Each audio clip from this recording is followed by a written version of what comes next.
নমস্কার বন্ধুরা, আমি সৈকত আর আমার ইউটিউব চ্যানেল সৈকত গার্ডেনে সবাইকে স্বাগত।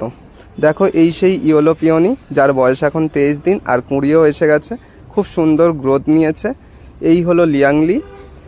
খোল মিডিয়ায় গাছ করলে যেমন খুব সুন্দর গ্রোথও হয়, তেমন কিছু সমস্যাও আছে। তার মধ্যে একটা সমস্যা হলো এই যে প্রচুর পরিমাণে শ্যাওলা জমে, যাকে আমায় প্রত্যেক দিন রিমুভ করতে হয়। চলো কিভাবে রিমুভ করছি তোমাদেরকে আমি দেখাই সেটাই।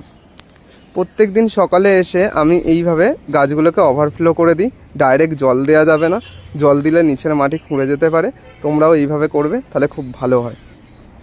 তো দেখো, ওভারফ্লো করে দেওয়ার পরে গাছগুলোকে কত সুন্দর লাগছে। কিন্তু এই যে শ্যাওলাটা খুব একটা বেশি দিন থাকে না, কারণ যখন গাছের বড় বড় পাতা হয়ে যায় আর গাছে শ্যাওলা আসে না।